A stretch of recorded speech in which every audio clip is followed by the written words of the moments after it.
Stop the press. Don't believe the hype. No, the hype is real.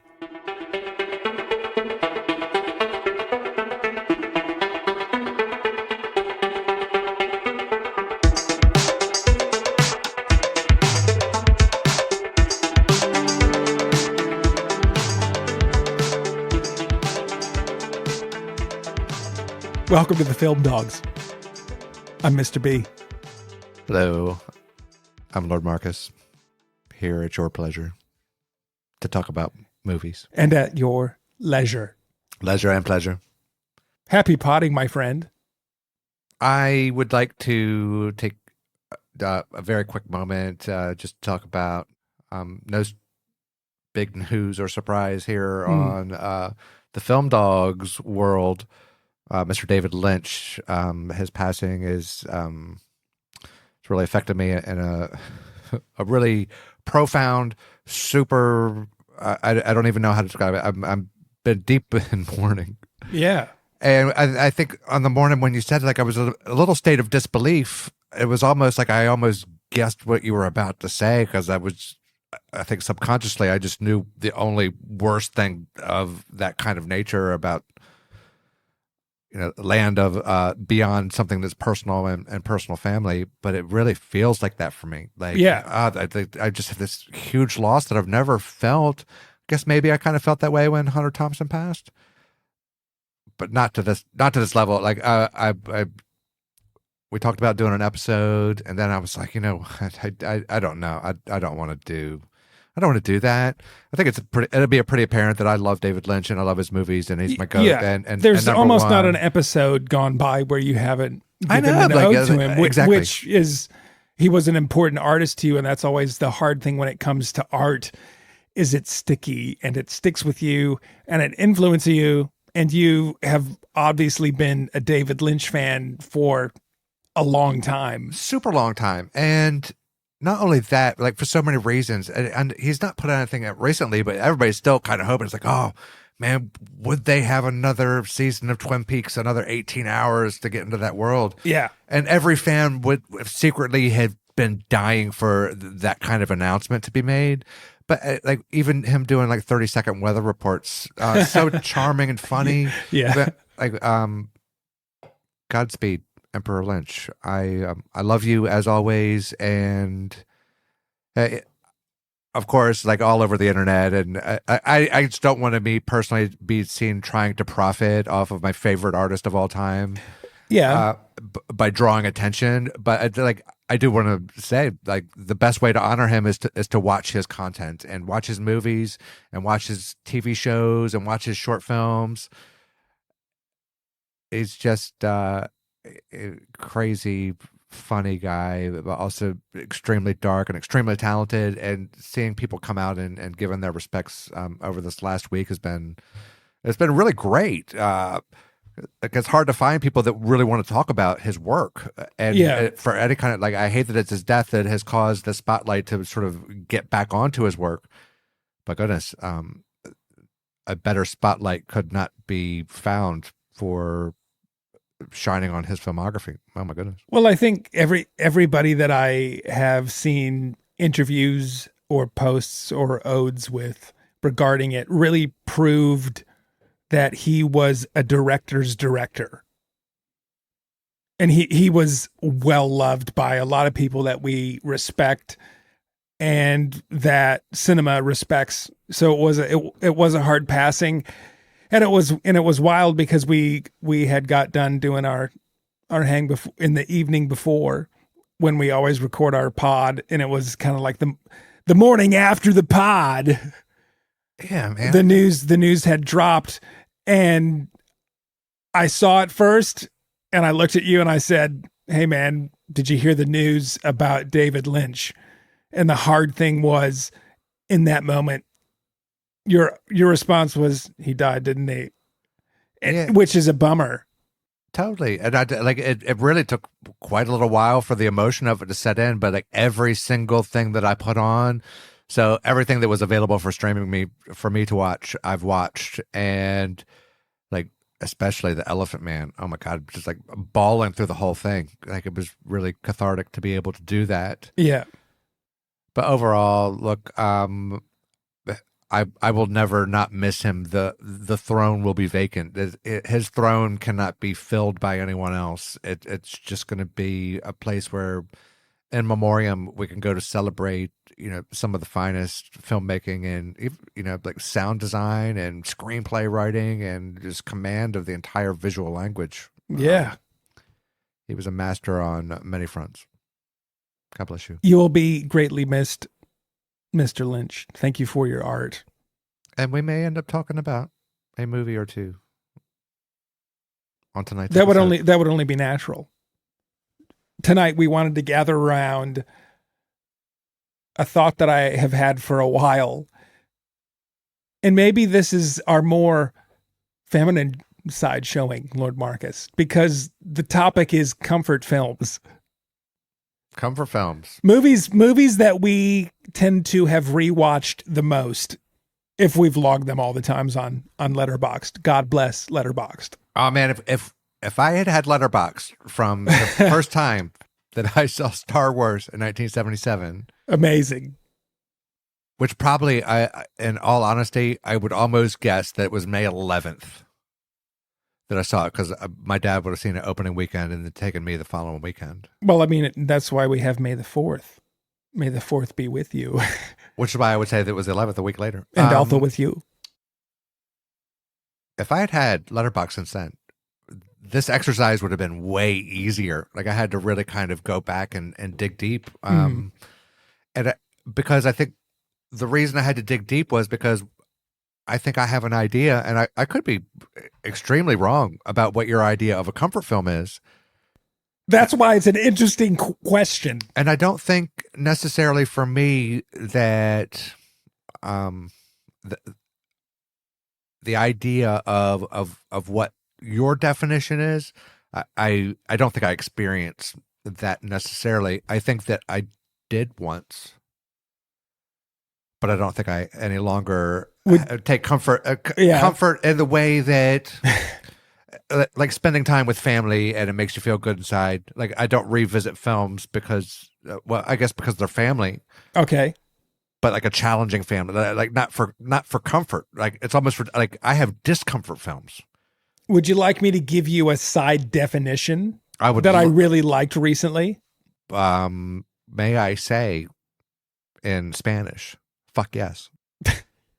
The definition that I heard recently that I really liked is that people who tend to lean on the anxious side, we like a word called predictability, high predictability.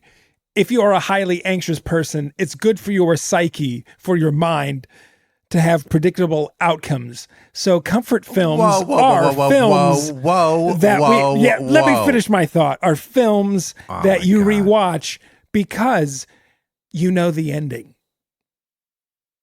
And it doesn't surprise you. So it doesn't make you anxious because you know what's going to happen. So when you're in a weird mood and you just need everything in life to make sense, you throw on what's called a comfort film. What's your definition? And what do you think? Now I have a different definition. Of my definition? I definitely have a different definition, and I definitely who is this they that says this is unhealthy behavior? Well, it is. I'm going to answer that question with a phrase from a film that will be talked about tonight, and I'm going to say it's the inimitable them. Okay. Do you know that quote? The royal brevity of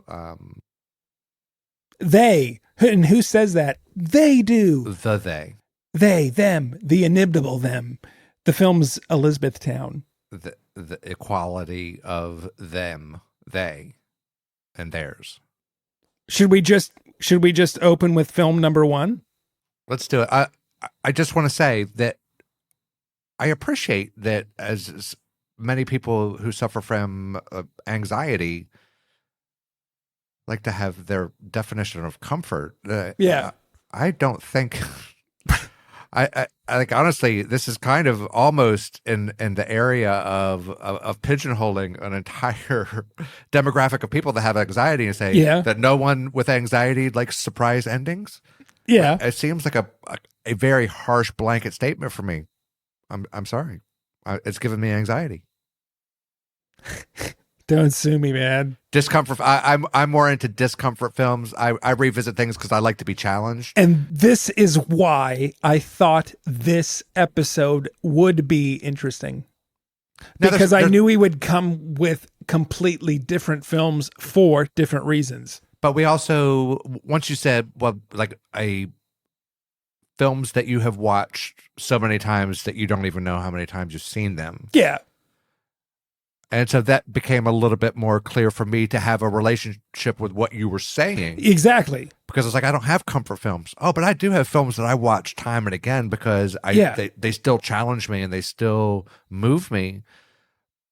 But I guess in a way that is taking some sort of comfort, but it's like the uncomfortable images is what kind of moves me, and like they're still provocative. And even though here's the thing, because I like movies that don't necessarily have like a narrative ending that's ever really explained. So as I get older, my interpretation of it can change, as opposed to something where there's a definitive ending and the director has told you everything that's happened through some boring dialogue. Well, like I wouldn't probably want to watch those films over and over again. But where it's an ambiguous ending, let's say, like as an example, The Color of Money. When I was young, it was all about Tom Cruise. I didn't care about Paul Newman. Yeah, and now I watch it on now, rewatch. and it's a completely different movie that's changed as I've changed. Yeah, it's like a whole different story, which is why I love this discussion, this topic of what do we rewatch and why do we rewatch it. Because they evoke feelings, or we're trying to invoke feelings by rewatching these movies. So what are the movies that you as a human, as a person, as a being on this earth, always go back to, and why? So we're going to give you 4 films each on probably the most rewatched films that we've ever watched. Boom. Exactly. Yeah. And these might be films that you are aware of. These might be films that you have memories tied to, because some of them might be famous in pop culture, or they could be the lesser known films. I think if you were to ask any person off the street, hey, give me 4 of your favorite movies, that at least opens the floor more than saying, hey, what's your favorite movie? For sure. To one person, because people tend to freak out. If you can say, give me your top 5. Well, let's say or you can start throwing out films or names, and you're like, oh, I can come up with 2 or 3. 5 helps. But if you just say, what's your number 1 most favorite movie of all time or song of all time, all that sort of thing, that is very hard to nail down. I think that asking generally in public, asking people those questions, I don't think a lot of people would be quick to answer what their 4 favorite movies are. I think a lot of people would struggle. I feel like they would. Do you think there would be a thread in at least one movie across most people? Is there what we're going to talk about tonight? Yeah, is there a pop culture reference to where a lot of people, do you think there is a communal comfort film that we as people tend to go back to a lot and that always talk about? Titanic. Yeah, fair enough. I think it appealed to men and women, boys and girls, cinephiles and popcorn blockbuster types. I think it stretched well into the far reaches. It probably helps that old Jimmy Cameron is still making movies currently. Totally. So this current generation who maybe didn't watch Titanic as their romance, they at least have watched Avatar. But they might watch Titanic the way we watch Lawrence of Arabia. Yeah. Exactly. For modern young cinephiles, I'm sure Titanic is still quite appealing. Yeah, exactly. Because it's an excellent movie. And that's why it's like through the ages, there's probably baseline films for every generation. We can reference Lawrence of Arabia, where a lot of people will be going, huh? Why would you be watching that? Or don't even know that film, or why would you be watching a movie that old? And a lot of those people will probably be going, oh yeah, Titanic. Yeah, love that movie. All right. What's your first comfort film for the evening? I thought Mr. B. Yeah, I thought we'd open up with the quotes earlier of the inimitable Them Boom, boom, boom. Elizabethtown by director Cameron Crowe. Movie came out in 2005. And casting is quite an interesting mix because this is Orlando Bloom post a lot of the Lord of the Rings films. Kirsten Dunst, Susan Sarandon, she's dependable. Alec Baldwin. And hot. Yeah, exactly. Judy Greer, who always kind of contains anxiety in a person very well. Jessica Biel, Paul Schneider. There's just a few good. It's a varying cast. It's a very mixed cast. And this is a movie that I've always classified when I try and talk about it with people is, well, is it a comedy? Well, yeah, there's moments where it's funny. Is it a chick flick?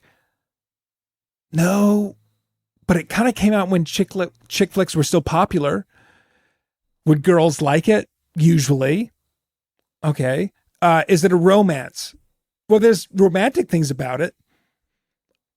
There's a lot of things going on in the film to where I really like to classify it as a life film. That's the genre I put it in. It falls in with probably a few other movies like a current film like A Marriage Story. They're very movies based in reality or experiences that you go, yeah, I feel like I could really relate to this story as a person. This has probably happened to me, or this makes me, this reminds me of my family. Would you or say maybe that, where I sit in life. Would you say that it is sort of a late coming of age story? Not like where the traditional coming of age story is like somebody from 8 passing into adolescence or young adolescence into adulthood. This is sort of more young adulthood into maybe if not coming of age, coming of maturity. I would say it's probably a post-college film. That would be my better definition, is where I go. This is really where the question that's asked in this movie is maybe where do you find yourself in life? I thought maybe the question this movie was asking is how do you correctly pronounce Louisville? Louisville. Dude, this is a beautiful story. It is a beautiful story. I love it. It's not only a beautiful story, but it is entertaining. It's funny. It's original. Cameron Crowe loves music. If you watch his movies, he really spends time on soundtrack. The needle drops in this movie, even if you want to call them needle drops, there's a moment where a road trip is involved and you can Google the playlist that they used in this movie because it's like 40 songs. That was very Aussie of me. 40 songs long. And they're all great, and they all invoke feelings. And it's a beautiful film. I came to this film, interesting, as a teenager. Good reference. My mother showed me this film on a really bad day. My friend got a new truck, a new Chevrolet, an S10. Do you know the S10? The Chevrolet S10? It's like the small truck. Where I'm from in small town USA, the S10. Is it a pickup or is it a ute? I would say it's a pickup, because if you're in Australia, a ute would be more like the Falcon, the Ford Falcon. Right. It's bigger than a Falcon because it tend to have a small back seat as well. My buddy got a new S10. Why are you so aware of how small the back seat is? That would be a country song. It would be. In my S10 with my little friend sitting in the back seat. Goodness. No, my friend got an S10 as his new vehicle. And we were going for a drive. And he goes, yeah, do you want to drive? And I did. And dude, a car pulled out in front of us and totaled the truck. It's not funny. Did you pay for it? No. I think you should contact this person and forfeit your royalties. This is American. Do you know this reference of no fault insurance? No fault insurance. Do you know what no fault insurance is in America? I assume it means that you're not going to get punished. No, the punishment of Hey, no fault insurance. What was your license plate number? No. F00L. No, I'm from the wonderful balmy state of Michigan originally. Fucking freezing. Just kidding. Hey, by the way, my Washington Commanders just whooped some Detroit Lion butt. Get out of here. That was dude. That was another a moment that we I are could come Detroit strong. Fuck off. We are not Detroit How strong. dare you bring sports into the film, dogs? What do you think this is, the big picture? Hey, it was more like one city to another. Yeah. And less about sports, except I wanted to rub it in since it's a non-draft night. So yeah, Elizabethtown. Hey, I only saw it once. I saw it opening night in the theater because only once. Yeah, I saw Cameron. But you remember it, and you totally. went opening night. Why did you watch it opening night? Because of Almost Famous. So I love that movie. I thought that I was about to go see the next Almost Famous, and I think that largely for me, it's very unfair to compare them. But at the time, I definitely compared them at the time, and I was like, "Oh man, everybody compared those two." It was the same director. He had a tremendous impact in pop culture. Totally. Then with that movie, if you were into music or the more artful stuff, especially with the music. Hey, I was going through the ending of a relationship at the time that it came out, and I found that the ending of it was like really kind of inspiring to make sure I didn't wallow too deep and too hard and too long. So like I found value in it, but as a film dog does, man, yeah, I moved on. And so I started getting into foreign films. Yeah, it's not one of those films I've had a lot of opportunity to rewatch. If you said ever that you weren't to throw it on, I'd watch it again for sure. Well, okay, so back to the S10. So I accidentally totaled my friend's new S10. Not my fault, because somebody failed to yield at a blinking yellow light, or in Australia you'd call it a giveaway, or a yield sign if you're in America. And not even like T-boned us, just pulled out right in front of us. And I felt like shit. And I remember walking in the door, getting home, and my mom meeting me. And I was a teenager. And my mom goes, "What happened?" Like she could just read it out of my face. And I was like, "Mom, this is what happened." And she goes, "I watched a movie tonight, and I think you'd like it."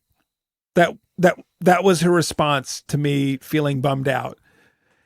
And that is why I love this movie, because this story with Orlando Bloom playing the protagonist, he plays a successful young bachelor who's going home to kind of clean up the family mess because his father passed away suddenly. He's probably in his 20s or 30s.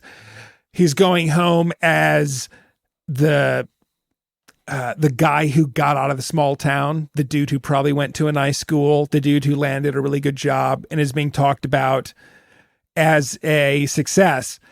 And the movie focuses on him having to go sort out his dad's funeral and the death in his family when everything that he invested into and was building towards flopped. And that is a fantastic story, because every human can relate to that at some point of maybe feeling on top of the world, even if it was briefly, and then quickly getting knocked back down, whether it's through the death of a family member or losing a job or a relationship ending. It just tells a classic tale that everybody will relate to. And especially if you've ever lost somebody as well, especially if you've lost a parent. I think we've talked about before, it was kind of your introduction to Ryan Adams as well. Totally. And that's why I love the soundtrack as well. He really wove a soundtrack that conveyed emotion and play and adventure and nostalgia all in one.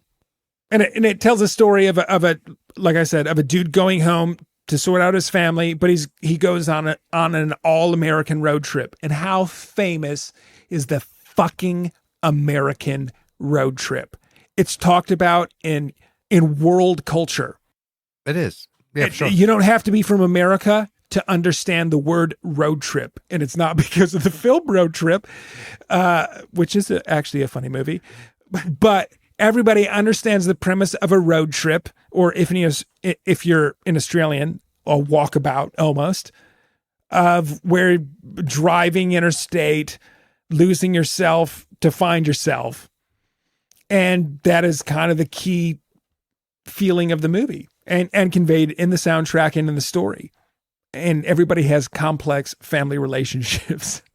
And also, I'm somebody who's moved away from the dominant country where my family's lived, which is a strange thing when all my family kind of live close by. So every time I go home to visit, not that I am Drew Baylor in this movie, Orlando Bloom's character, going home as the winner. I'm going home as an interesting person because people don't see me all that often and they wonder why you kind of left America. Why'd you leave America? I left America probably just like Drew Baylor did, to find myself. For love. I didn't know that, but I did end up with it. Shout out to Mrs. B. But I love this movie. I'm obsessed with it. The guy ends up going home and meeting Kirsten Dunst on his plane, and she just plays the most perfect, charming female. I don't even have the correct words to describe her character. The most down to earth, bubbly, but not annoying. Free spirited. You want to know this person. And not even for a love sense or a sexual sense, which this movie kind of talks about, but as a friend, because somebody that you could connect with, maybe with the opposite sex, but to be adventurous in life and to be inspired by. And this guy meets this girl on the plane who happens to be a stewardess, and she kind of changes the course of his life. She helps him. He kind of finds himself. He goes on a road trip. The music's fantastic. The conversations between the family members at the funeral, some of them hilarious. You can relate to it on a human level. And that's where this movie, to me, I always kind of go back to when I want to feel more connected with humanity and my humanity. You know, we've all lost people. We all feel like we've been on the mountaintop. We all have also felt like we have been in the valley. And some of us are afraid to go home. It's a beautiful film. Boom. Well, thematically, if we're talking about a road trip, it's a nice segue into my film number one to talk about this evening. A road trip of depravity. I would expect nothing less from you, Lord Marcus. And the deserts of Nevada. My film, first film I'd like to talk about this evening would be Fear and Loathing in Las Vegas. Viva Las Vegas. The 1998 film by Terry Gilliam, the master Terry Gilliam. TG. Starring Johnny Depp and Benicio del Toro. Oh, yeah. And a host of cameos. Cameron Diaz. Oh my goodness! That Tobey Maguire, almost Flea. Yeah, Lyle Lovett. Just like almost every scene has just like these little small brilliant cameos. Now, this is a film that is actually based on true events, and after you see it, you'd be like, "Oh my goodness, what's going on? This isn't a true story." But it's based on a novel, Fear and Loathing in Las Vegas, by Hunter S. Thompson, who is my famous American writer. My favorite, probably overall, my favorite American author, and it would be close contention with Cormac McCarthy, but they're totally two different styles of writing, because Cormac wrote these long, super narrative proses, and Hunter wrote more like sort of journalistic pieces and pseudo documentaries, and it was definitely more of an outlaw. And both of those speak very highly to me, along with like Jack Kerouac. And I think Hunter Thompson sort of graduated from that. So the plot is really simple. It it involves a journalist covering a motorcycle race in Las Vegas, and he brings his attorney along with him, and they just do a lot of drugs together Yeah. on a road trip and their That's time correct. on Vegas. I'll just read a quick synopsis. From Letterboxd. No, actually, I'm going to do the one from Wikipedia because Yeah, okay. I'm trying to mix it up a little bit. But Yeah, because okay. Wikipedia has some pretty good. I just like to entries give in there, too. credit where credit's due. Oh yeah, well I'll give it a little footnote. Fear and Loathing in Las Vegas is a 1998 American black comedy adventure film Black comedy. based on Hunter S. Thompson's novel of the same name. Co-written by Terry Gilliam and stars Johnny Depp and Benicio del Toro. The film details the duo's journey through Las Vegas as their initial journalistic intentions devolve into an exploration of the city under the influence of psychoactive substances. It's a very hedonistic ride through the world of Hunter S. Thompson and what life would have been in that era of Las Vegas. It's sensational and it's colorful. And one of my favorite books of all time, which I was introduced to by one of my roommates when I was in the Marine Corps. But I was aware I was aware of Hunter Thompson because my father liked him, and I had watched Where the Buffalo Roam, which is another film that's based on Hunter S. Thompson, and it was not anywhere near based solely on Fear and Loathing, but there were some scenes that were kind of similar, but certainly the personality was there, and that starred Bill Murray as the character of Raoul Duke. This one took quite a long time to get made because they had bought the rights for it in the 70s, and Martin Scorsese was a potential person that was going to consider directing it, but thought that perhaps at the time it was unfilmable. Now, I don't remember the guy's name. You might remember him because you drafted the animated Lord of the Rings. That director also was trying to get Fear and Loathing off of the ground. Okay. And then Oliver Stone was trying to make it his first debut feature as well. That would have been a great version. Oh, my goodness. That would have been in the 70s, though, and I don't think he might have been quite refined for that yet. So anyway, it spent a lot of time in development hell. And eventually what was happening was the studio's rights to the movie were about to expire from Hunter Thompson. And they're like, we need to do this cheap. And Terry Gilliam was at the top of Hunter Thompson's list. He also came in on the cheap. And Johnny Depp and Benicio del Toro wanted to work with Terry Gilliam because he's a master director. And I think they took a much smaller pay cut so they could star and get this film going off the ground. Yeah. Now, the script was already there because it's based on the book, and all of the dialogue is very faithful to the book. And, it's just about really getting your director of photography into the zone with you. But when I first was introduced to this book, I had tried many of the things that were being portrayed in this movie. And so it was quite easy to sort of imagine. And this kind of movie really requires a great deal of imagination and the exercise of imagination. And I'll be honest, it does kind of, in a way, celebrate the use of drugs that are not easily obtainable, and not safe, and if they're not treated with respect, and so when I was young, I didn't know any better, and I was kind of with people that promoted that, and that was that sort of lifestyle. And I tell you, I wasn't very lonely in that circle of friends. There was many people there. Anyway, this film sort of explore less than being hey, all of these things are happening and all of these things are happening and the story's going in this and it's a big twist. That's not what this film's about. It's exploring a condition of the mind, and the book is about exploring the condition of what the author perceived to be the moral decay of America, and how is that a measurable value, and if it is measurable, how do we go about measuring it? Because has the best of America already happened, or are we going to be governed by lunatics, or is it going to be free love and free speech forever? For him, there was no right answer because they were all equally bad. So he wasn't really saying, hey, Republicans are alone in their badness. He said everybody's bad, particularly about the political process, and he was just really great at bringing a super deranged way through the drug use to talk about like serious topics, and the way that this dark humor was presented, because I'm extremely hard to please when it comes to comedy, and these things are really like they are dark comedy because they're exploring things that are uncomfortable for a lot of people to consider, that the politics of their parents might not be the best thing for the universe.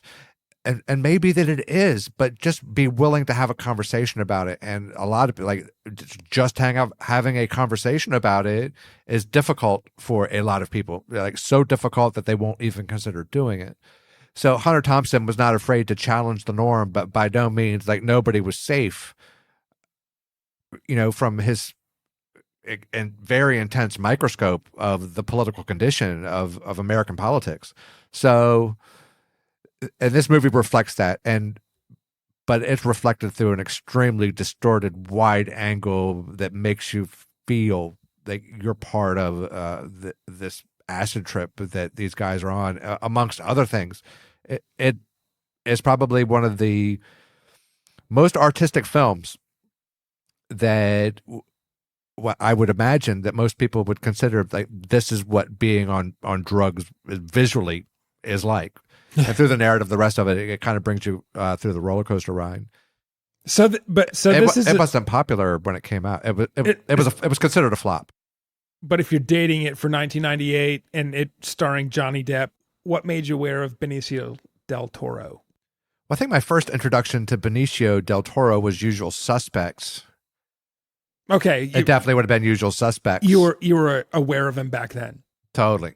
Oh yeah, because like Usual Suspects was coming right at that big crime thriller boom, right? Like, of course, the marketing is like, the next Pulp Fiction, even though it was like just a couple months later. That was how powerful Pulp Fiction was. That from that point to get people into the movie theater, you name dropped Pulp Fiction to get people used it as a reference. Hey, and Usual Suspects was really good. That definitely was my first experience with Benicio del Toro. But I think I've seen quite a bit of his filmography. I like him a lot. I think he's like he's up there with Willem Dafoe as like one of my main that guys. Love him. He's more than a that guy. He's a fantastic supporting actor. I mean, like a film dog is that guy, kind of where. That's a good baseline. Yeah. Let's establish that now.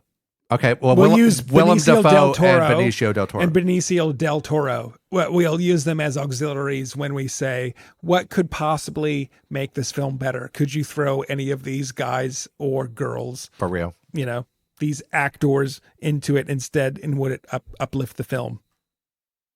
Now, just one last thing about Fear and Loathing is that it was very polarizing. A lot of critics hated it. It was voted for a lot of the Razzies, like the worst picture of the year and the worst acting, but Time's been really kind to it. It was voted by prudes. Yeah.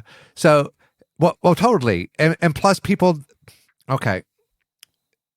Some of the criticisms coming from people that expect a specific type of cinematic experience, including where the narrative is, where they like to be clearly walked. They want to be introduced to the path that they're about to walk. They like to have flashlights showing the path ahead of them.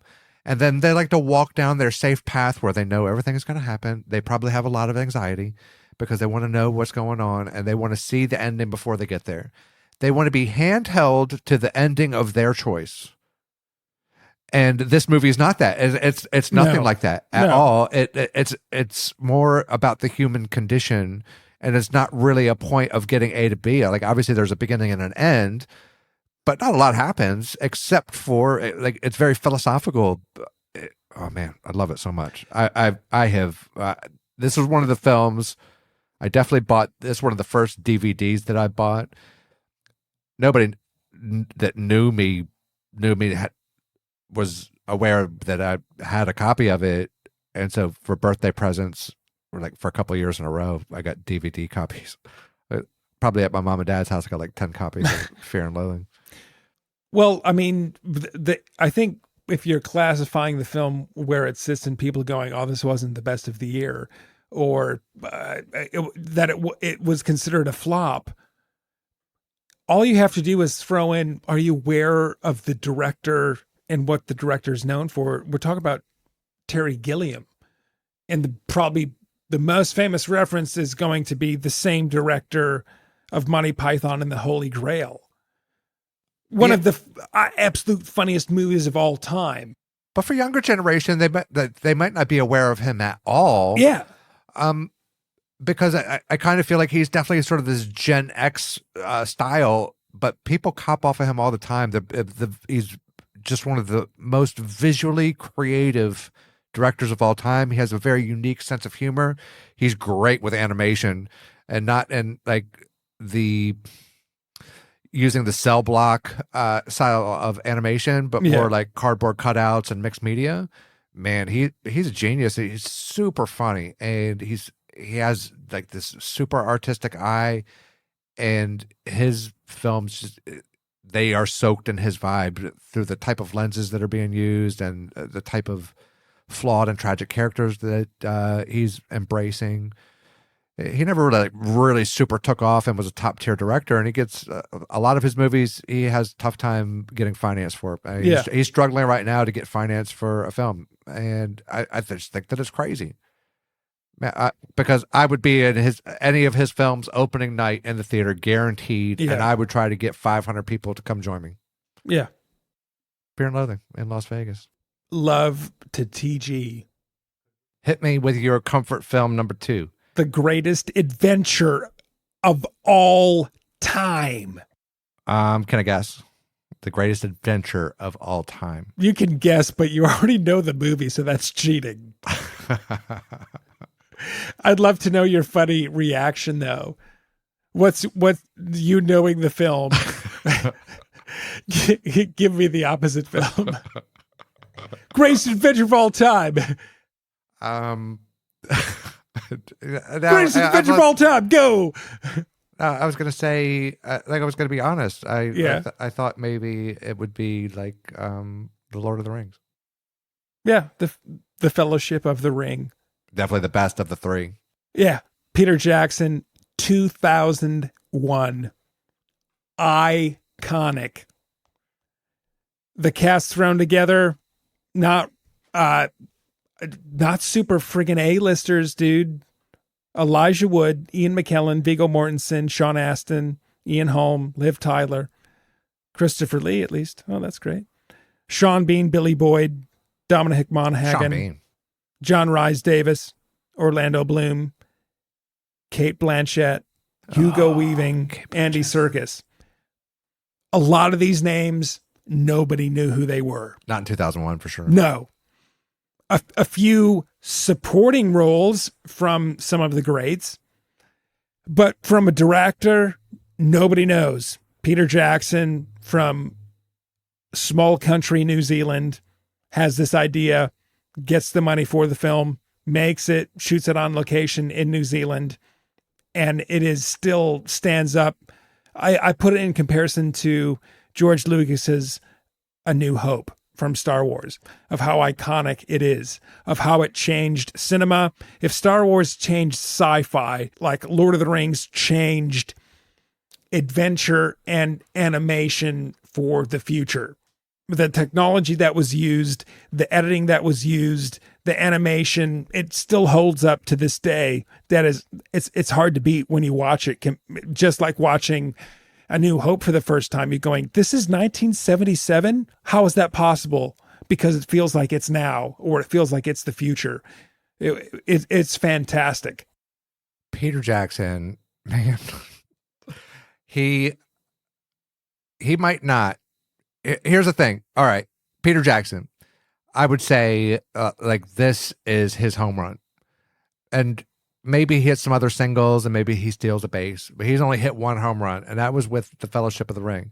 Now, the difference between the home run that he hits and other people that hit home runs is that this home run went like 50 million times further. Like it left the bloody atmosphere. Dude, it went into orbit. Yeah, totally. That baseball's still circling the planet. That's the difference, is that this is a stone cold killer. It is good for any genre of movie. It is good for any level of movie enthusiast. It appeals to like, it is just one of those. It's got, the text by the master Tolkien. It is like, as far as pure fantasy goes, like it is the Godfather #1, Duke of New York. Don't ever mess with it ever for any reason. It's top of the, like, it's king of the hill. It's never going to be challenged. It is the like everything else is derived from that. It is the source material of everything fantasy, everything. And saying that as well, if you were to classify the film, most places have it listed as a fantasy, action, or adventure.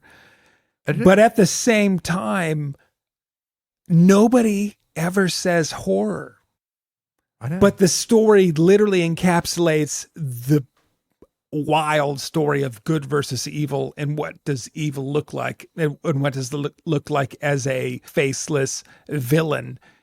And this movie freaked me out when I watched it. These films show aspects kind of so dark and also so light. There are sometimes comedy and horror as well, but you never could classify the film as horror. But the ring wraiths in this movie, dude, and this is, like, I don't want to dive too deep into the theme that I'm very interested in. Yeah, is why is this particular type of horror safe?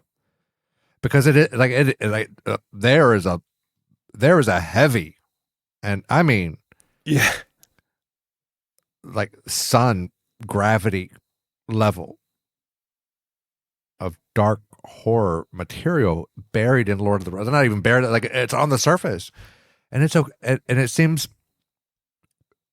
I think that a lot of horror gets, sort of very unfairly criticized by conservative families, for sure, that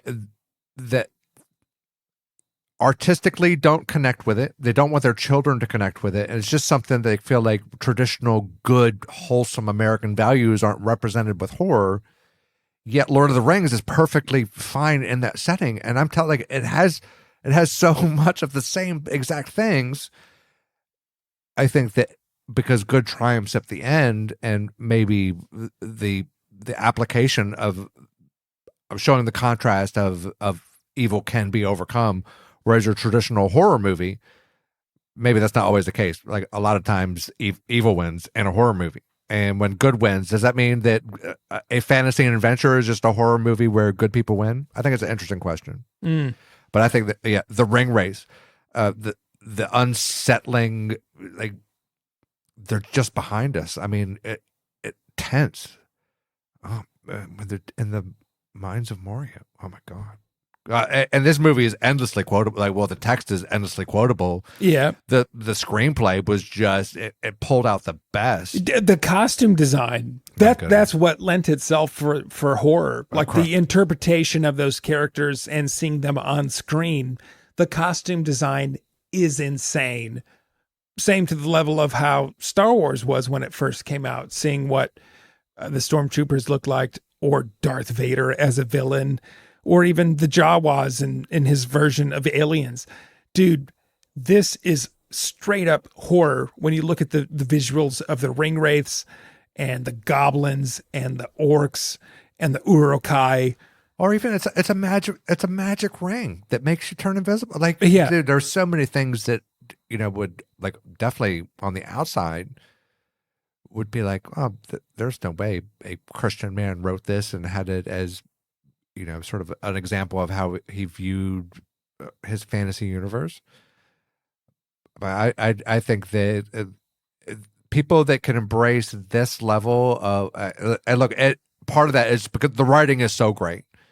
Let's take Robert Eggers, for example. Like, he's making elevated horror, and it doesn't have the same elements that would make it magically in like a Lord of the Rings tone. But can you imagine, like, if Eggers was given a Lord of the Rings project, like as a side Tom Bombadil, like a little Tom Bombadil story? Oh my goodness. Like, he would kill it. Oh man, he would kill it. Score was iconic. Howard Shore. Man. Melodies there on par with something that you'd be akin to John Williams, of how iconic the score is next to the film just as famous. This is the only one of the films that I ever want to watch. I don't care about The Two Towers, and I don't care about Return of the King. Yeah. But I would watch Fellowship of the Ring time and time and time again. I wouldn't have to go through the whole series at all. I just don't care for the other two. Obviously, when's the last time you watched the 19s? I think it was the 77 version as well, wasn't it? I need to look it up. Oh, the Fellowship. I probably in my childhood for the animated version. You did watch that as a child as well? Oh, for sure, yeah. And that would have been the last time because it was the animated version was my introduction to Lord of the Rings. Incredible. Yeah, 1978. Okay, so a year after Star Wars. A year after Star Wars, yeah. Yeah. Yeah, because my introduction to Lord of the Rings was, and I even came in at the end of this program. Mm-hmm. Now, I do have, but they, oh. And shortly after, Frodo's getting his bloody finger bitten off. And that was my introduction to Lord of the Rings. And I'm sort of in this post-Star Wars phase where I was just starting to get into comic books because Star Wars was so awesome. Did you just spoil the Lord of the Rings for our listeners if they never watched it and you just said Frodo got his finger bitten off? Pardon me, mister, I just told the whole plot of Elizabethtown. We can't talk about Lord of the Rings. Aloha. Yeah. But by the way, that doesn't happen in the Fellowship of the Ring, which is what we're talking about anyway. Okay, fair enough. You got to follow the story. That is a good comfort film. I would watch that anytime that someone suggested to put it on. Well, we need to watch the Lord of the Rings together because we've never watched any of them, even if it's the animated one. What's the next film that you got? What discomforts you? Because if we were to rename this episode Comfort and Discomfort Films, which makes sense as the film dogs. My next film will be yang. Give us the yang. Twin Peaks Fire Walk with Me. Of course. By Mr. David Lynch. You've got to have Lynch. It wouldn't be the film dogs if Lynch wasn't here. I love you, Mr. Lynch. Twin Peaks was actually my gateway drug to Twin Peaks. Twin Peaks Fire Walk with Me, the movie, I had never seen the show. Now, when talk about release. It was the movie or the show first?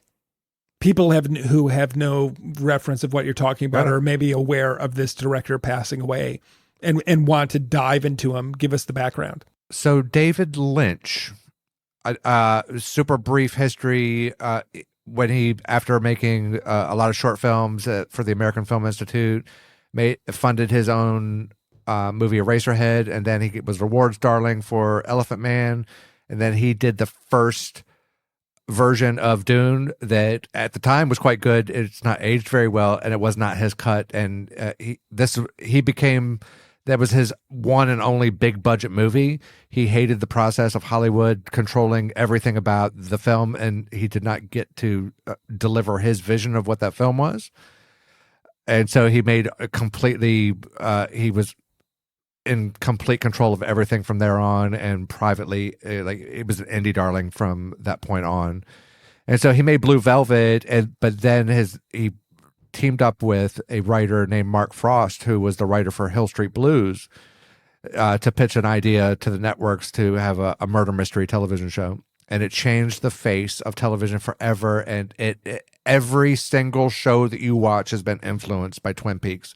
If Twin Peaks did not exist, none of your favorite shows today would exist. Period. End of story. That's just the way it would be completely different. They'd all be stuff like Dukes of Hazzard. It never would have evolved past that. Or if, it may have, but you can't call the Dukes of Hazzard on this pod. My daughter and son are named Daisy and Duke. I warned against that. I warned. Which is funny is there's no relation, but anybody who meets my children go, it was a Nelly the song. Dukes of Hazzard, and I go, no, my wife just liked both names, Daisy and Duke. So Twin Peaks is it ends up being this super massive success because Americans were ready for a change. The world was ready for a change. It was a phenomenally successful series overseas where that was kind of unheard of. that just speaks to the quality of the show. Now, David Lynch was part of he was involved in the creation and did some minor directing, but largely did not direct a lot of the episodes until the very last couple of episodes, particularly the last episode of season 2, the season finale, that ended on a cliffhanger, and then the series got canceled. He was aware that the series was canceled, so he's like, you know what? I'm going to do things my way, and so that paved the way. It was actually the best thing.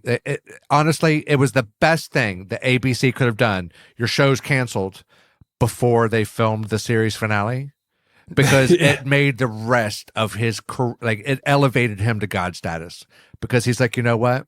Thank you. Now I'm going to do it. I'm already fired. I'm going to do what I want to do, which was take it to the most insane level of beautiful mastery, genius of the filmmaking craft.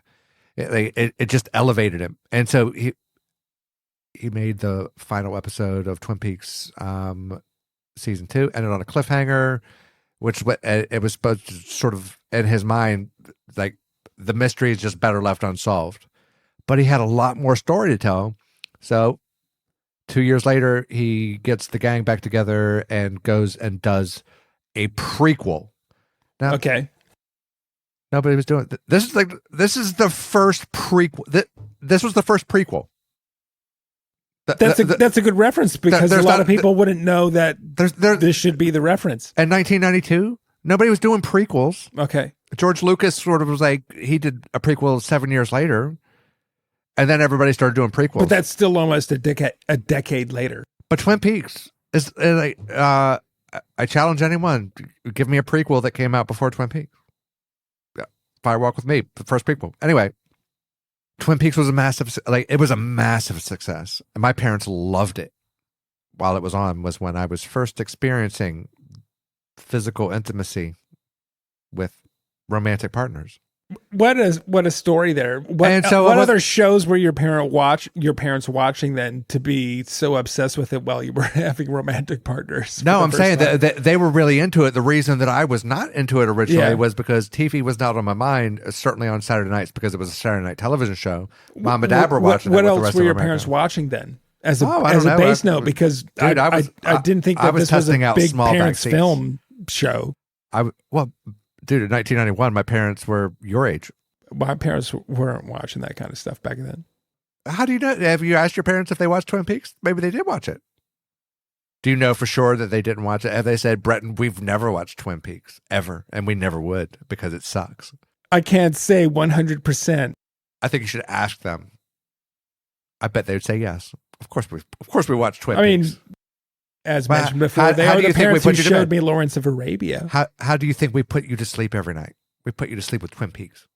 No wonder I have bad dreams. Maybe that's the reason you have bad dreams. Damn it. So Twin Peaks Firewalk with Me was, it was panned. Everybody hated it. Particularly fans of Twin Peaks hated it. Because Mark Frost wasn't involved with it, and it went way darker than what the series are. A very weird kind of series that had some lighthearted. It's great. It is a great series. Do you care that it went darker? Do you care? Hey, look, it was what do you think with the general audience that were fans? Watching the movie was my first step into the Twin Peaks universe, and I loved it from day one. And I wasn't quite into directors the way that I definitely was not into directors the way that I am now. So even though I knew who David Lynch was, I wasn't powerfully motivated to go watch this. The reason I watched it was because it was the only video left in the store of where I was going to rent some videos, which was the base PX of where I was stationed at. What do you mean the only video left? Because it was a base PX, they only got 50 videos that you can watch, and every other video had been rented. And Twin Peaks Firewalk with Me was the only one that wasn't rented. What were the other movies that could be rented then? Well, there was probably 5 copies of Silence of the Lambs. And, yeah, I just wondered what your demographic, what the options were. Well, people don't generally, because it was the base PX. I didn't have a car at the time, so I had to walk everywhere, and at that time, the base PX did not have you could go out to the Blockbuster in town, or you could just stay on base. But staying on base didn't have that many videos to rent. And in that case, I was walking to the PX, and I just wanted to rent a movie. Everything that I wanted was out. I was like, oh, Twin Peaks. Mom and Dad like that. I'll try that. Oh, David Lynch. I'll try that out. He did Dune. Awesome. Yeah, I'll try this out. I think I watched it. I definitely watched it 2 times in a row. And I definitely rented it again. And it changed. It changed how what I expected from movie. It really did. It was an evolution. It wasn't my final evolution, but it was a step into a different universe. It's like, oh man, like, okay, now I know what really stimulates me when I'm watching movies. Yeah. It was tremendously surreal and absurd, and like I knew it was a murder mystery. Here's the thing: I don't awesomely recommend to get into the Twin Peaks universe through the movie, even though it's the way that I did it. It does, because it's a prequel. It kind of gives some things away. Like if you're watching the series, it takes away some of the mystery. If you're going into the series, doesn't completely ruin it, but maybe for modern audiences, it's like if the mystery is not there, the mystery might be what keeps you hanging on to watch. And it is kind of dated when you watch, particularly season 1. First, everything's in that sort of square ratio, and it just looks like it was made in 1990. So that I think that's difficult for some people to get through, but by the end of season 2, it does get a lot more. It feels more modern in its cinematography as it goes on, but it is essential to watch season 1 and season 2 to get to the best television ever made of Twin Peaks season 3. And this movie, Fire Walk with Me, is what bridges all of the Return season 3 that just came out in 2017. That is the best 18 episodes of television ever filmed ever. It's the apex king of the mountain, God level. It's amazing. It's insanely beautiful. To get the full impact, you kind of have to have the backstory of what happened in season 1 and season 2 to get yourself into caring about what's happening and caring about the characters. Because it's all about, now you could just sort of view this dated, aged season 1 and season 2 as purely getting to know the characters and the character development, and be sort of less concerned about the production values of the sort of like late 89 and 90. But in the movie itself, the production value is like first class. Man. And the score, forget about it. Nobody really famous in it that anybody would know. Like you would have to know Twin Peaks. Kyle MacLachlan's now kind of famous. He was made famous mostly through this television show, Twin Peaks, as Special Agent Dale Cooper. And season 3, man, do yourself a favor. If you're not aware of David Lynch and you don't need your handheld through any kind of life experience, just watch one episode and see if it's for you. You'll love it. I guarantee it. Or your money back. That's what I was going to say. Only for $9.95. You pay me Call zero. now. You pay me $0. I pay you $9.95. That's a steal. Ricky Anderson. This brings us to what you got? My next film. Boom. What you got? The greatest sci-fi of all time. Oh my God. Are we going to talk about Stalker? Get out of here. Leave room for Georgie boy. Oh, THX 1138. George Lucas, Star Wars, A New Hope. 1977. Guaranteed the film that I have seen the most in my life. Guaranteed. He introduces first film I've ever seen. He introduces Mark Hamill to the world. Harrison Ford. He gives us another shot of Harrison Ford.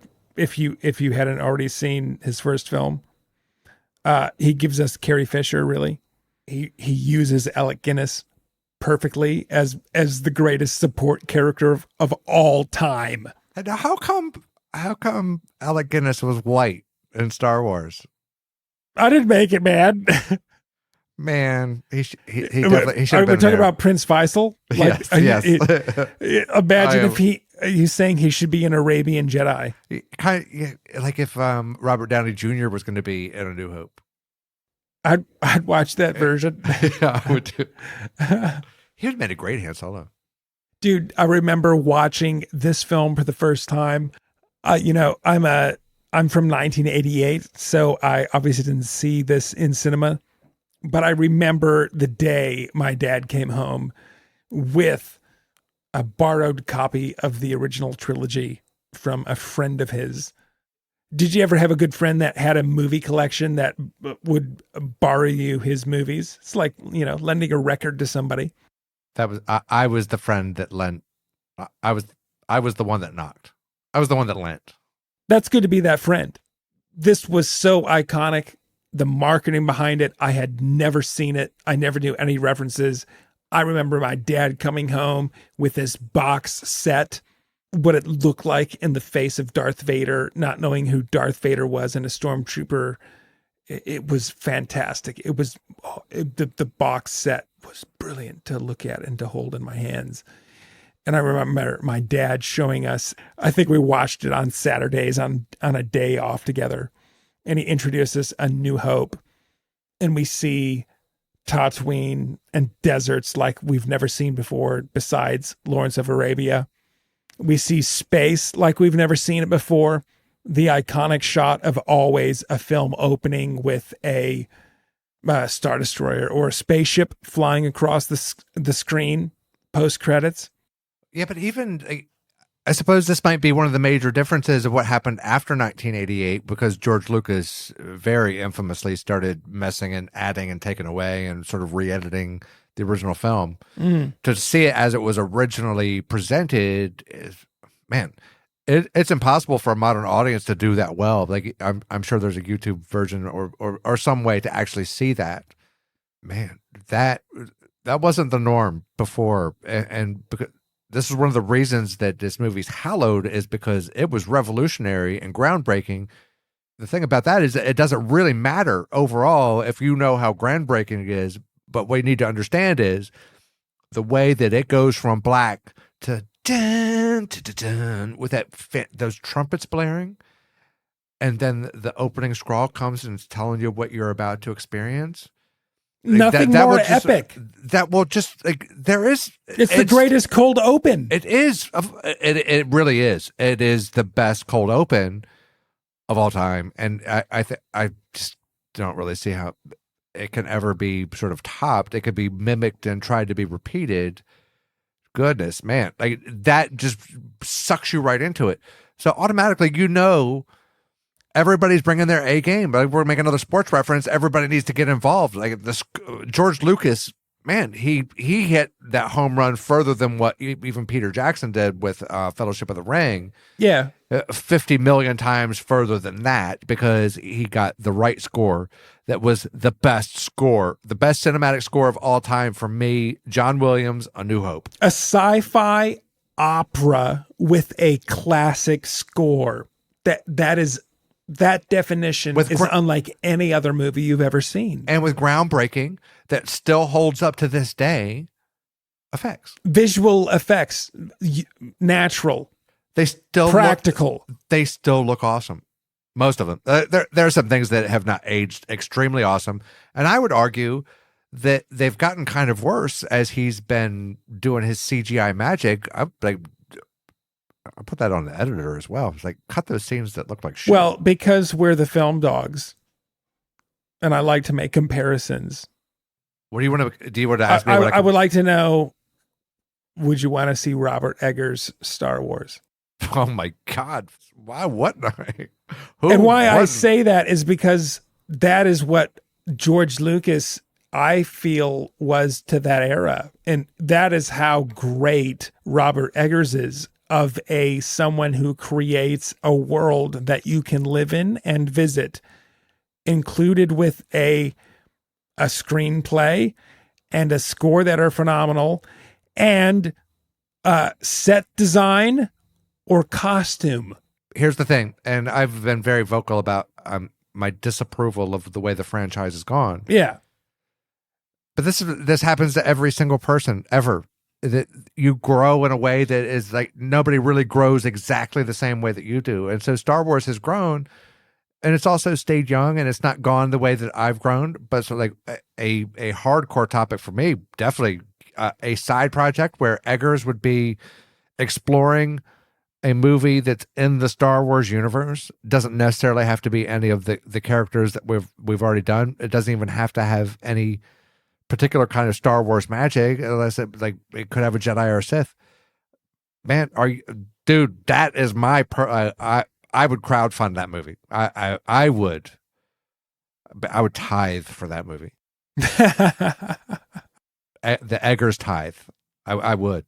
Yeah, I'd be extremely excited for that. If you're one of those human beings holding out on movies, like there are people that you meet that are like, I've never seen The Lord of the Rings before. Or you're like, I've never seen Star Wars. I know it's famous. Don't hold out. Don't be a dick. Watch Star Wars. Or don't be a dick. Watch Robert Eggers movies. Those should be our next t-shirts, just like our Make Vampires Scary Again. When are you gonna let your and Shut the Door? When are you gonna let your kids watch Star Wars: A New Hope? It's in discussion with Mrs. B. It has been multiple times. I've mentioned it on this pod. Impending. Well, what is interesting is I got a text this week from my sister, and she said show Star Wars. She showed Star Wars to my niece and nephews who are teenagers. Two of them can drive. And A New Hope or a different one?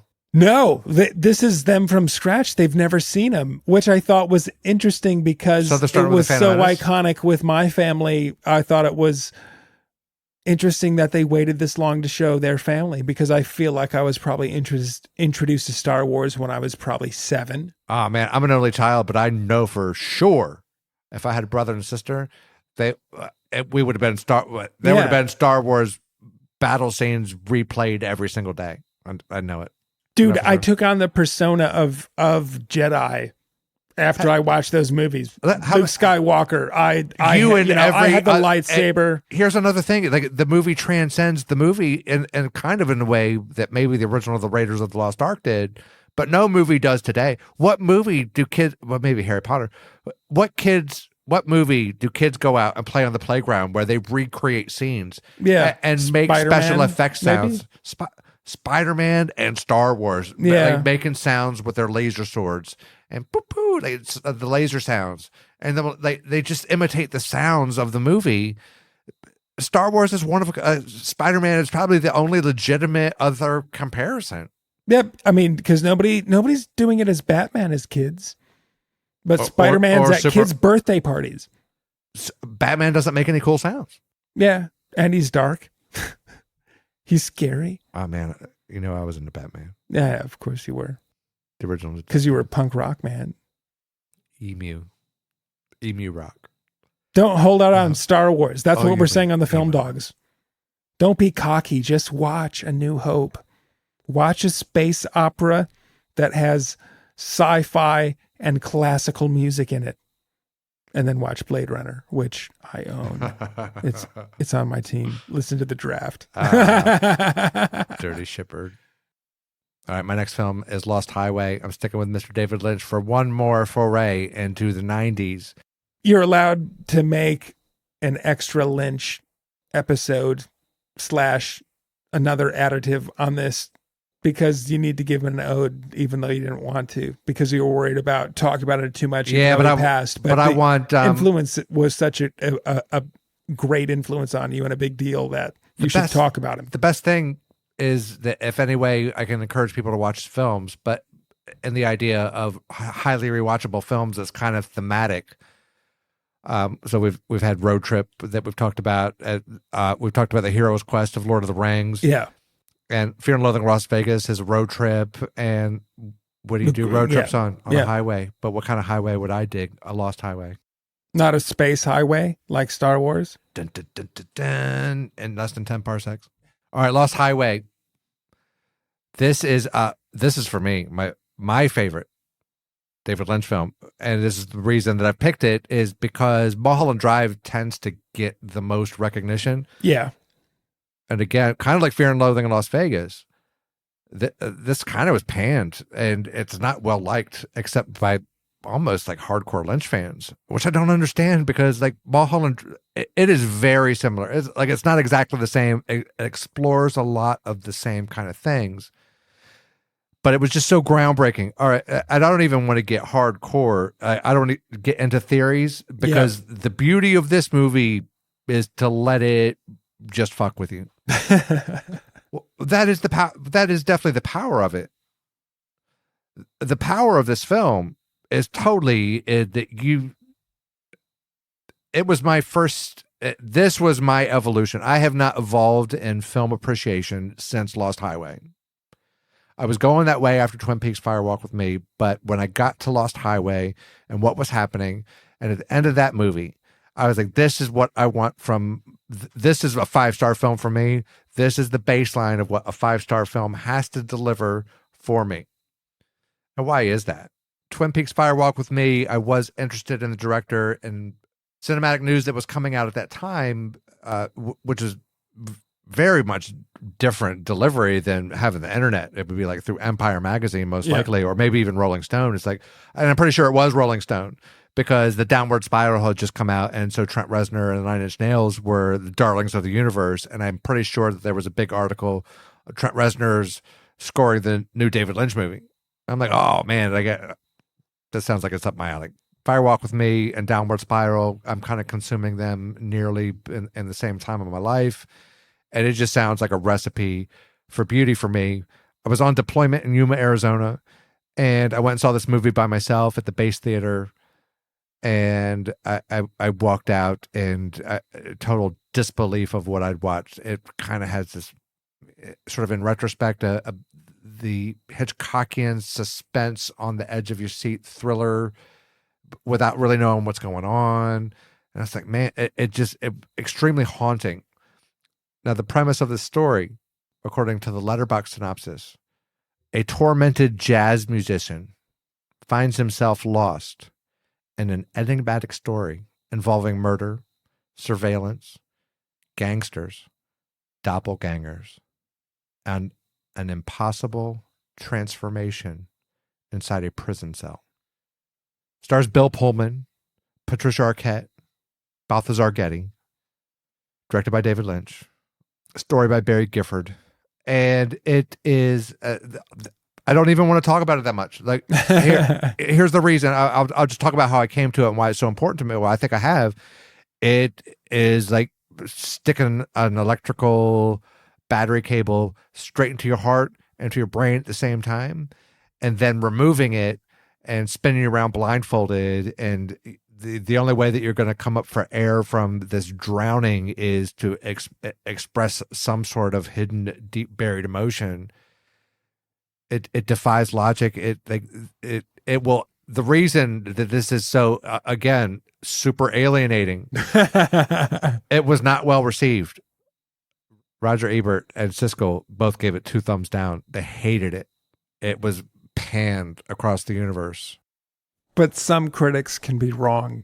And largely, here's the thing that one of the value that this film has, besides it is my favorite, is that in the past 30 years since it's been released, it has been reevaluated, and it's even taught in like film courses on what the value of it was. He was so ahead of his time, and he was such a vanguard that people had even professional critics had a hard time understanding what the value of it was. Yeah. Twin Peaks Fire Walk with Me, commercial disaster. Now it's considered one of the best movies of the 90s. What do you think turned that around? Well, Mulholland Drive definitely did, but I think just the evolution of taste, like people, like the refinement of taste. And as people sort of get less satisfied with blockbuster experiences where they're like, oh yeah, that was okay. But man, do you remember when you saw Mulholland Drive and it just left you wondering what was going on? I think there's a hunger for that.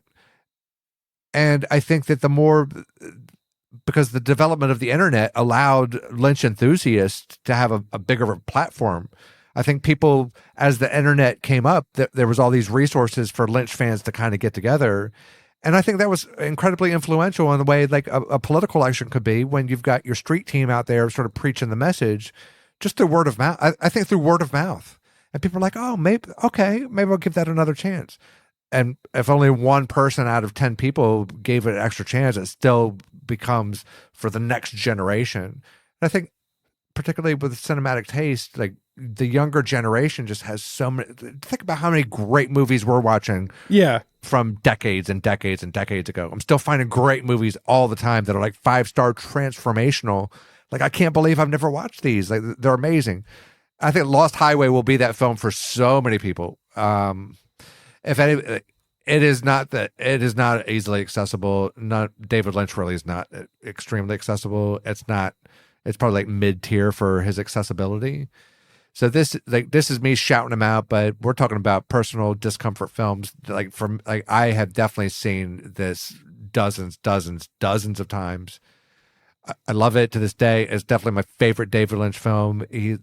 My favorite film from my favorite director, hands down, Stone Cold. It's brutal. It's weird. It is like you. I'm telling. At the end, I challenge anybody without looking at Google or internet resource to watch this movie and try to give an explanation of what it is. Yeah. That is the beauty. This is a conversation movie. Like, it's the best conversation movie to be like, man, what the heck? Just, you know how like we were after The Beast. What was your interpretation of what happened in that scene?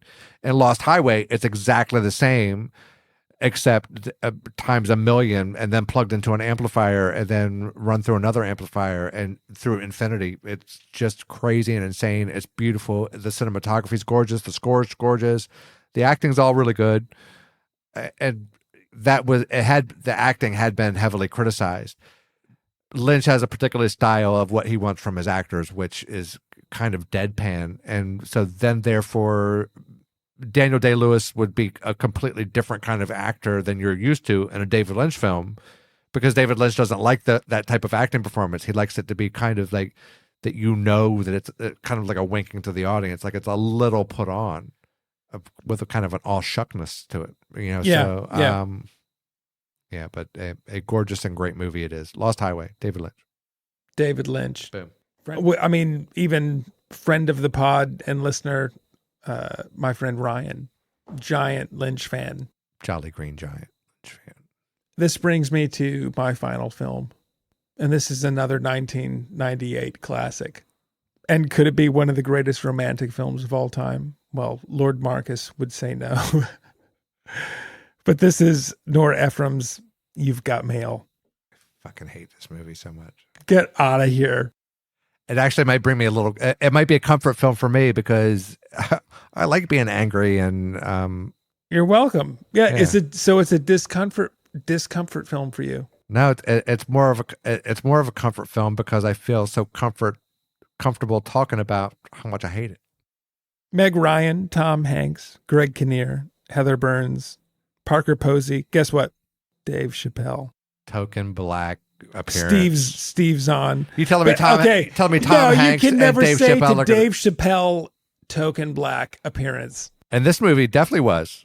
But he's still got some. You telling me Tom Hanks lines. and Dave Chappelle are funny? He got some money lines though, where he's going. Well, of course. Where you going? Is we got a fine for your workers pissing off the roof. Well delivered, Dave. Yeah, but that's what Dave does. That's why you have Kathleen Kelly. Dude, the token black guy appearance in the movies was not for in horror movies it was to die first, and every other type of white friendly music it was to deliver comedic relief. I would love to have an episode where we talked about it. I'm sure that there's a dozen great, and even Dave Chappelle's probably in some of those other ones. God bless Dave Chappelle. Did you see? Was he ever at a? I did. You did? Yeah. You finally watched it? Yeah. One night after you did. Yeah, finally. You're welcome. Finally. I wondered if me talking about it would make you watch it, because I wondered what headspace you were in. Yeah, well, when you said you were watching it, I was in the middle of watching the bloody one of the best films I've ever seen, Woman in the Dunes. And but I put it on the next night. I loved I loved the monologue. I thought it was, what did you think about him smoking the cigarettes? I thought it was a little. That's what he's always done, to the point to where I always expect it. Oh, I don't know. It just felt kind of like, dude, this is 2025. You can't be smoking in the studio. But that is almost a part of his character, almost like how Ron White is and a few other people of going, yeah, kind of. I know you don't socially like me smoking. That's why I am. I'm a little disappointed. I'll be honest. That disappoints me a little bit. It normally wouldn't because I love Rebels. I just think rebellious smoking is so fucking 90s. Maybe Dave hasn't left the 90s. Maybe Dave's not left the 90s. God bless him. You've Got Mail. You've Got Mail. One of the greatest rom-coms of all time. Meg Ryan and Tom Hanks with their chemistry, just like Sleepless in Seattle. What a wonderful rom-com power couple. Man, Lord Marcus, come on. If they had so much chemistry, then why didn't they end up together? They do end up together. In real life. I can't give the movie away. In real life. I just did.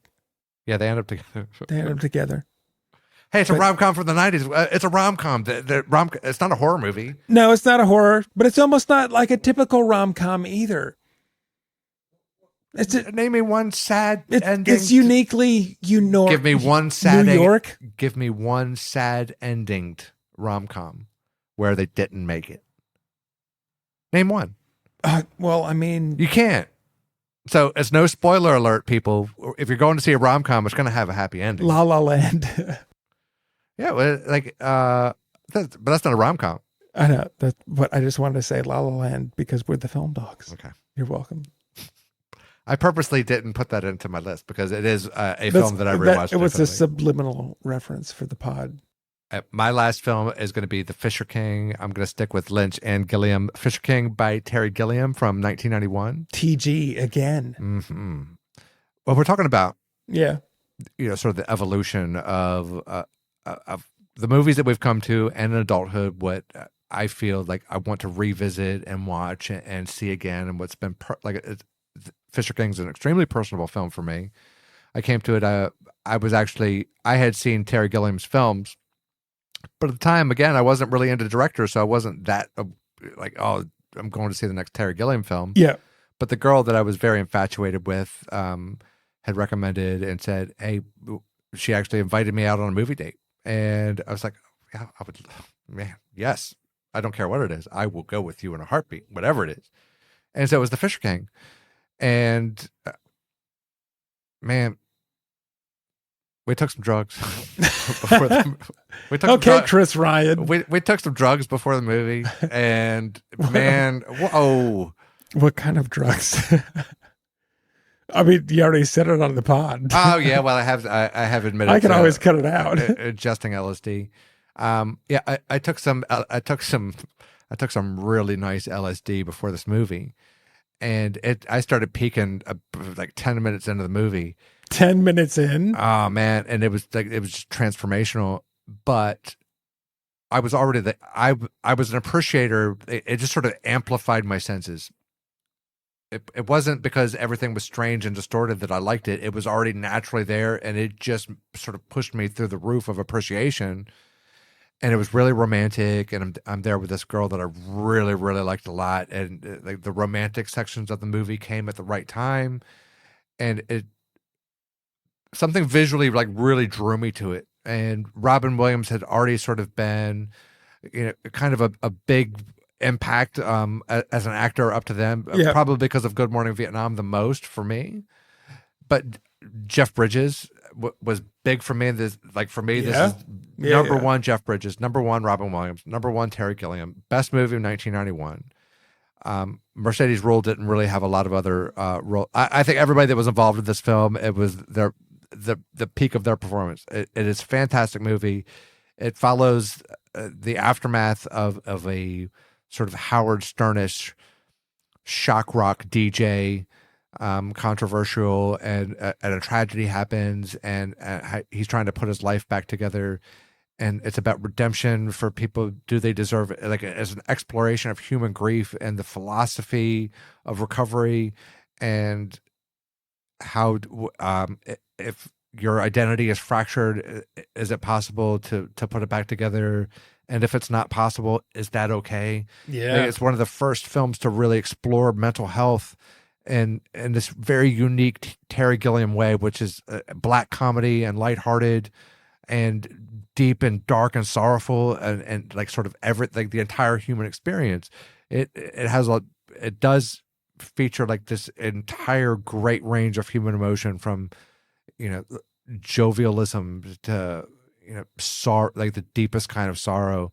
But the message between it all is redemption. And at the end of the day, are we worth saving? And is my life of value? It could also be considered a modern day Holy Grail quest. The Holy Grail features prominently in the delusions of the Robin Williams performance, and such this most beautiful way. It's not it might say it's absurdism, but it's not absurd, if that makes sense. There's this very super, I think, delicate line between alienation and elevation.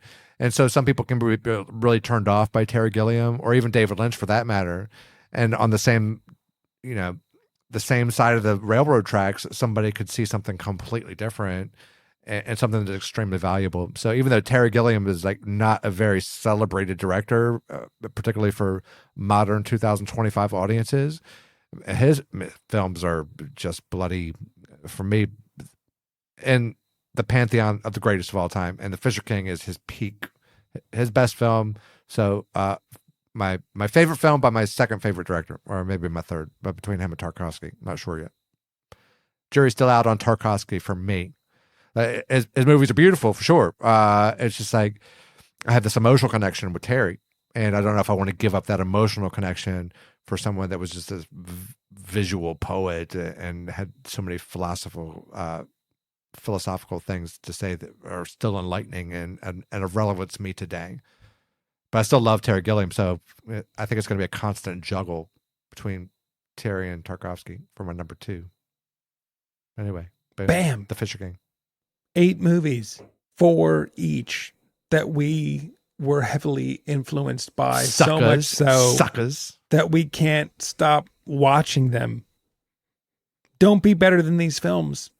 If you've not watched The Lord of the Rings for the first time, or Star Wars, or any Terry Gilliam films, or if you want to watch them again, jump back on board. The water's nice. But also, if you like Lord of the Rings and you know that Mr. B has said, hey, Lord of the Rings is one of my favorite movies, check out his letterbox, because you might find some other hidden gems. It's like, well, if he loves Lord of the Rings enough to say that it's one of his 4 favorite movies, let me look at the rest of his films and see what I haven't seen yet. I really enthusiastically recommend joining Letterboxd and following Lord Marcus for sure, and Mr. B if you're so inclined. You can also find us on our Instagram under The Film Dogs, or Facebook as Film Dogs. But thanks for listening. Life, dude, it's friggin' way too short for bad cinema. Well, if that's the case, half of you listening to this podcast should ignore that last film if You've Got Mail, because life's too short for You've Got Mail and Garden State. This isn't over. We will continue this conversation later.